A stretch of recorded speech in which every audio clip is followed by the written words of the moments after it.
Hello दोस्तों, तो आप लोगों का एक डिमांड था कि एक वीडियो सीआईएसएफ की छुट्टियों पर, यानी कि छुट्टी पर एक वीडियो बनाइए। तो सीआईएसएफ में बहुत प्रकार की छुट्टियां होती हैं, जैसे सीएल हो गया, ईएल हो गया, एसपीएल हो गया, सीसीएल हो गया, एमएल हो गया, पीएल हो गया, एचपीएल हो गया। तो ये छुट्टियां कब मिलती हैं और कब हम इनको अप्लाई कर सकते हैं, इसकी भी कुछ कंडीशंस होती हैं।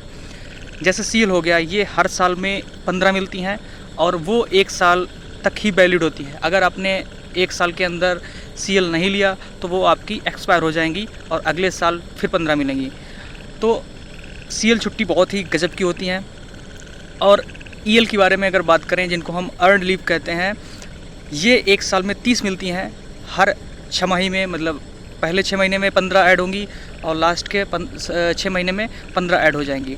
तो ये छुट्टियाँ भी जो है मेनली मिलती हैं बहुत ही ईजीली। बाकी कुछ स्पेशल लीव होती हैं, जैसे कि सीसीएल हो गया। सीसीएल जब भी आप छुट्टी जाओगे आपको 2 सीसीएल मिलेंगी। सीसीएल के बारे में मैंने एक वीडियो बनाया भी था कि किस तरीके से सीसीएल मिलती हैं। सीसीएल का मतलब एक ही होता है कि आपने, अगर मान लो कि आज अगर छुट्टी जा रहे हो, आज के 30 दिन पहले आपने कम से कम 2 जीएच के दिन ड्यूटी की हो, वही जीएच आपकी सीसीएल में कन्वर्ट हो जाएंगी और वो आपकी छुट्टी में ऐड होंगी। ठीक है। वीकली ऑफ के बारे में आपको पता ही होगा कि वीकली ऑफ किस तरीके, हर एक मतलब सप्ताह में एक वीकली ऑफ मिलता है, लेकिन आपको ड्यूटी करना पड़ता है सीआईएसएफ में लेकिन वो आपका ऐड होता रहता है। और जब आपके 30 दिन हो जाते हैं वीकली ऑफ के और जीएच के, तो वो आपका 13 महीने की सैलरी में ऐड हो जाता है। ठीक है। कुछ स्पेशल लीव होती हैं, जैसे एसपीएल हो गया। एसपीएल जब भी आप कोई स्पेशल प्रोग्राम में जाते हैं, जैसे कि मान लो सीआईएसएफ में एक रेजिंग डे परेड होती है, अगर आपने उस परेड को अटेंड किया तो आपको 20 दिन की एक्स्ट्रा छुट्टी मिलती है, जिसको हम एसपीएल कहते हैं। अब बात आती है एमएल की। एमएल का मतलब होता है मैटरनिटी लीव। मैटरनिटी मतलब ये होता है, अगर आप वुमेन हैं और आप सीआईएसएफ पर्सनल हैं, तो आपको जब आप प्रेग्नेंट होंगे तो प्रेगनेंसी के 6 महीने पहले, मतलब जैसे कि आज से 6 महीने बाद आपकी डिलीवरी है, तो आपको 6 महीने तक छुट्टी मिलेगी फुल पेमेंट के साथ। ठीक है, अगर आप वुमेन हैं। ठीक है। अगर मैं पैटर्निटी लीव के बारे में बताऊं, तो मान लो आपकी शादी हो गई और आपकी वाइफ प्रेग्नेंट है, तो उस सिचुएशन में आपको कुछ छुट्टियां मिलती हैं। मुझे एग्जैक्ट नहीं पता है कि कितनी छुट्टियां मिलती हैं, लेकिन उस सिचुएशन में भी आपको छुट्टियां मिलती हैं। ठीक है। अब बात करें एचपीएल की। एचपीएल एक ऐसी छुट्टी होती है जिसको हम हाफ पे लीव कहते हैं, मतलब आपको पेमेंट आधा मिलेगा। वो एक क्रिटिकल कंडीशन होती है जब आपके पास सीएल ईएल ना बची हों, और उस कंडीशन में वो सिचुएशन अप्लाई होती है। तो आपको छुट्टियों का मोटा मोटी ज्ञान यही है, यही मेनली काम आती हैं। 95% यही काम आती हैं, और 5% जो छुट्टियां होती हैं वो मतलब हाईली सर्कमस्टेंसेस जो होते हैं, प्रॉब्लम, उस कंडीशन में आपको वो छुट्टियां मिलती हैं। अब 0 पेमेंट पे भी लीव मिलती है, मतलब मान लो कि आप किसी सिचुएशन में आ गए, ऐसी सिचुएशन जहाँ पे आप ड्यूटी नहीं कर सकते हैं, तो सीआईएसएफ आपका 5 साल तक बिना पेमेंट पर भी जॉब देगा। मतलब आपको पेमेंट नहीं मिलेगा क्योंकि आप ड्यूटी नहीं कर रहे हो, और 5 साल तक आपकी सर्विस रहेगी। 5 साल से जब ओवर हो जाओगे तो आपको डिसमिस कर दिया जाएगा। अगर 5 साल के अंदर आप ज्वाइन कर लेते हैं तो आपका फिर से वही सिचुएशन शुरू हो जाएगी, ड्यूटी करो और अपना फुल पेमेंट लो। ठीक है। ये हो गया आपका मोटा मोटी छुट्टियों का थोड़ी मोड़ी इन्फॉर्मेशन। अब बात आती है, हम अपनी सीआईएसएफ को कंपेयर करने की बात करते थे कि अदर फोर्सेस के साथ कंपेयर करते हैं। ठीक है। तो हर एक फोर्स के अलग बेनिफिट्स होते हैं। अगर हम सीएपीएफ में और डिपार्टमेंट में जाएंगे तो आपको पता है वहाँ पर छुट्टियाँ ज़्यादा हैं। ठीक है। उसका रीज़न क्या होता है कि मुझे जो रीज़न लगता है, और मोस्टली लोगों को यही रीज़न लगता है, कि सीआईएसएफ में आपको लगभग 100% क्वार्टर मिल जाते हैं, आप अपनी फैमिली के साथ रह सकते हो।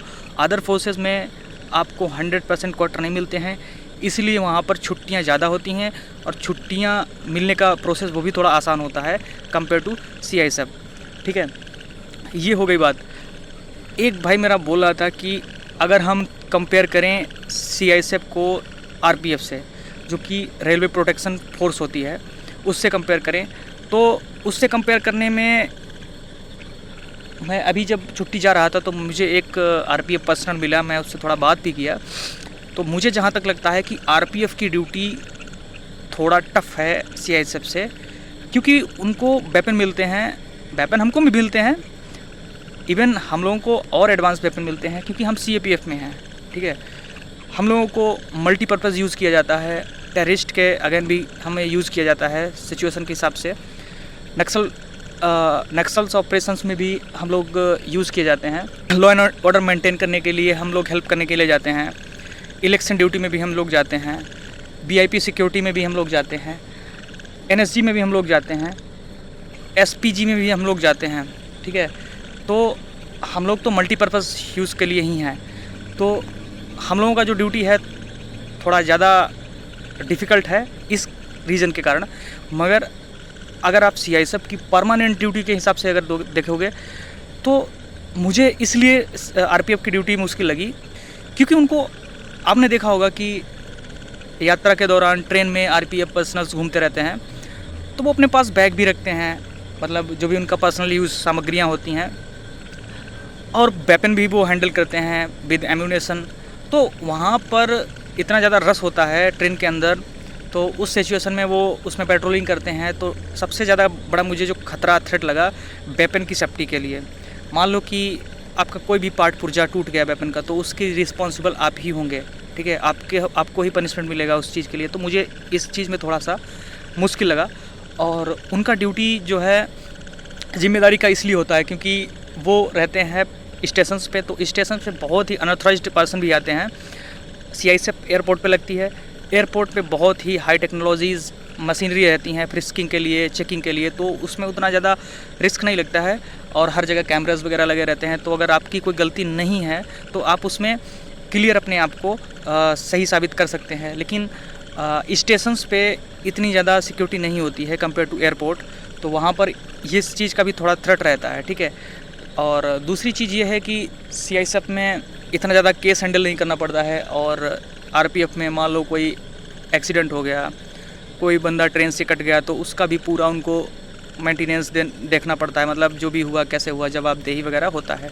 तो इस हिसाब से थोड़ा RPF मुझे मुश्किल लगा कंपेयर टू CISF। बाकी तो सब चीज़ नॉर्मल है, बस इतना ही अंतर है कि वो हर दिन वो खाकी पहनते हैं और हम लोगों का 6 दिन कैमोफ्लाई होता है और 1 दिन खाकी होता है। तो ये थोड़ा सहूलियत है क्योंकि आपको पता है खाकी बहुत जल्दी गंदी होती है और हर दिन धोना पड़ता है।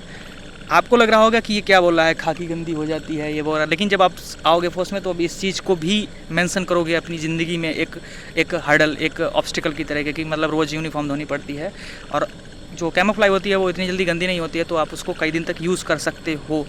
और मैं एक इन्फॉर्मेशन ये बताना चाहता था कि मैं बोला था कि मैं वीडियो डालूंगा, और मैंने वीडियो डाला भी था और बहुत ही अच्छे तरीके से मैंने वीडियो को डिज़ाइन किया था। इवन इस वीडियो से ज़्यादा इन्फॉर्मेशन उसमें थी, लेकिन फाइल करप्ट हो गई, पता नहीं क्या हुआ। इस वीडियो में ज़्यादा कुछ खींचना है नहीं, बाकी आप कमेंट करना, मैं इस पर वीडियो बनाऊँगा। और एक वीडियो मैं अपनी लाइफ पर भी बनाऊँगा, जिससे कि जो हमारे भाई लोग हैं वो डिमोटिवेट होते हैं कि ये बहुत मुश्किल है इसको पाना, और मतलब कुछ अपनी लाइफ में बेहतर करना। तो उस वीडियो से आपको बहुत ज़्यादा नॉलेज मिलेगा और बहुत ज़्यादा मोटिवेशन मिलेगा कि आप किस तरीके से अपने आप को बूस्ट कर सकते हैं अपनी लाइफ में, ठीक है।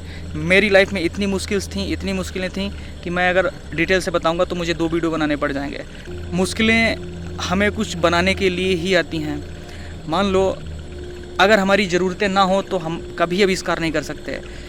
साइंस का एक बहुत बड़ा कोड है, बहुत डीप कोड है, ज़रूरतें ही इन्वेंशन का कारण है। अभी मैं यहाँ से दिल्ली जाऊँगा तो मैं पैदल जाऊँगा, अगर मेरे पास कोई टेक्नोलॉजी नहीं होगी। जब हम दिल्ली गए तो मुझे बहुत मुश्किल लगा, पैदल चलना बहुत मुश्किल लगा, थकान वगैरह वगैरह। तो मुझे लगा कि इसका कोई तरीका ढूंढना चाहिए, ठीक है। तो इंसानों ने तरीका ढूंढा और डेवलप करते रहे अपने आप को। क्यों? क्योंकि उनके सामने मुश्किल आई। तो जब भी आपकी लाइफ में कभी मुश्किल आए तो उसको कभी प्रॉब्लम की तरह नहीं लेना, उसको एक अवसर, एक अपॉर्चुनिटी के तौर पे उसको लेना कि भगवान को थैंक यू बोलना कि आपने मुझे ये मुश्किल दी, मैं इससे निकलूँगा और बहुत सारे एक्सपीरियंस के साथ और बहुत सारी नॉलेज के साथ और अपने आप को मजबूत बना के निकलूँगा, ठीक है। तो कभी मुश्किलों से भागना नहीं है, उनका वेलकम करना है। खुशी का जैसे वेलकम करते हो वैसे ही गम का भी वेलकम करो, क्योंकि दोनों के बिना ज़िंदगी अधूरी है। अगर आपकी ज़िंदगी में कोई गम नहीं आएगा ना तो खुशी से आप परेशान हो जाओगे। तो दोनों चीज़ का सेम वेलकम करो। प्रॉब्लम्स आएंगी, मज़े लो, उनसे निकलो, नया सीखो। यही है ज़िंदगी और ज़िंदगी के यही असूल है, ठीक है। तो इस वीडियो में इतना ही। अगले वीडियो में बताऊंगा अपने बारे में डिटेल से, सो दैट आप लोग मोटिवेट हो सको और अपने आप को एक अच्छा इंसान बना सको, एक मजबूत इंसान जो कि हर परिस्थिति में डट के खड़ा रह सके, कितनी भी मुश्किल परिस्थिति आ जाए, ठीक है। तो बहुत लंबा वीडियो हो गया, so thank you for watching this video. You can subscribe this channel for the next video और मज़े करो, एंजॉय, ठीक है। Love you, bye, take care.